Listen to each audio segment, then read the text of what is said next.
एक मध्य प्रदेश में हनुमान जी का मंदिर है। हनुमान जी के मंदिर के ठीक बगल में एक पुलिस स्टेशन है। असली घटना है, इसी कलिकाल की 50-60 साल पुरानी, और 50-60 तो ज्यादा बोल दिए मैंने, शायद 30-40 साल पुरानी घटना होगी। तो हनुमान जी के मंदिर में एक सिपाही, एक पुलिस वाले, छोटे, ज्यादा उच्च श्रेणी के नहीं थे, हवलदार थे। तो वो रोज पहले हनुमान जी को प्रणाम करते, फिर अपने पुलिस स्टेशन जाते थे। तो हनुमान जी में उनकी इतनी निष्ठा थी, कई बार वो हनुमान चालीसा पाठ करके हनुमान जी को देखते और नेत्र बंद करते, 4-4 घंटे बैठे रह जाते मंदिर में, और फिर अचानक आंख खुलती तो भागते। पुलिस स्टेशन के जो मुख्य इंस्पेक्टर थे वो उनको डांटते, ए भाई तुम समय पे नहीं आते हो, कहाँ रह जाते हो, क्या करते हो? बोले मैं हनुमान जी के मंदिर में बैठा रह जाता हूँ बगल में। तो मैं सुबह ही जाता हूँ। फिर मैं क्या, बोले भक्ति वक्ति करनी है तो वर्दी उतारो, उसी में लगे रहो। बहुत डांट पड़ने लगी। एक दिन तो लास्ट वार्निंग दे दी, बोले कल से अगर तुमने एक भी दिन ऐसा किया तो तुमको हम निकाल देंगे। लेकिन बेचारे रोज हनुमान जी के पास आते। हनुमान जी के प्रति उनका कोई संबंध था, या तो भाई मानते थे या कुछ मित्र मानते, कुछ मानते थे।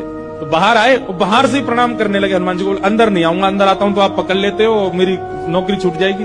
बाहर से प्रणाम करके जाने लगे तो मन बेचैन हो गया कि नहीं, क्या नौकरी इतनी बड़ी है मेरे लिए कि मैं हनुमान जी को बाहर से देख रहा हूँ? नहीं, भीतर जाके प्रणाम तो करूं। अब लेट होऊंगा तो हो जाऊंगा, क्या होगा, निकाल देंगे मुझे। पर हनुमान जी तो ये जीवन भर साथ रहने वाले, ये मुझे कभी नहीं त्यागेंगे। भीतर गए और जैसे हनुमान जी को प्रणाम किया, उनका तो नियम था, देखते ही समाधि लग जाती थी। बैठ गए समाधि में, और दिन तो 3-4 घंटे की लगती थी, आज 8 घंटे की समाधि लगी। शाम हो गई, और शाम होते ही जब होश आया, बोले जय हो बजरंगबली, तुम भी बढ़िया हो। मतलब जब पता था कि आज अगर मैं लेट हुआ तो मैं नौकरी से निकल जाऊंगा, तो आज 8 घंटा लंबी कर दी समाधि। अब शायद आप ही चाहते हैं कि मैं छोड़ छाड़ दूं नौकरी, ठीक है मैं जाता हूं अभी। अब वो मुझे डांट करके निकालें उससे पहले मैं ही निवेदन कर दूंगा, भाई मुझसे नहीं हो पाए। भीतर गए, इंस्पेक्टर साहब से जाकर के बोले, भगवान आप रोज रोज मुझे डांटे, उससे अच्छा मैं आपसे निवेदन कर दूं, मैं इस नौकरी के लिए बना नहीं हूं, आप मुझे निकाल दीजिए। इंस्पेक्टर बोले क्यों, क्या हो गया, और तुम ऐसे क्यों बात कर रहे हो, सब बढ़िया तो चल रहा है, कोई दिक्कत है नहीं। बोले नहीं देखिए, उस दिन भी लेट हुआ, आज भी फिर मैं लेट हो गया।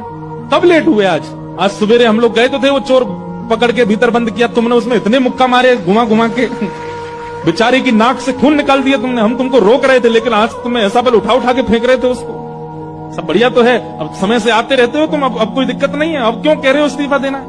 बोले मैं कहां गया आपके साथ, मैं तो आज अभी आया हूं पुलिस स्टेशन। तो बाकी सब, अरे देखो ये क्या, ये पागल हो गया, भांग वांग खा के आया है। अरे भाई हम सब आज सवेरे, हमको फोन आया, हम लोग कहीं गए थे पकड़ने, एक चोर को पकड़ के लाए, तुमने उसमें बड़ी पिटाई लगाई, हम सब साक्षी। उसके हाथ पैर कांपने लगे। बोले भगवान, मैं सौगंध खा के कहता हूँ अपने परिवार की कि मैं सुबह आया था, तब से मंदिर में बैठा हूँ, मैं आया ही नहीं हूँ अभी। यहाँ नौकरी मैंने ज्वाइनिंग ही अभी शाम को करी है। तुरंत दौड़ करके गए, बोले नाथ आज मेरी जगह आप गए थे, तभी इतने मुक्का पड़े हैं चोर में। हनुमान जी महाराज गए, उसकी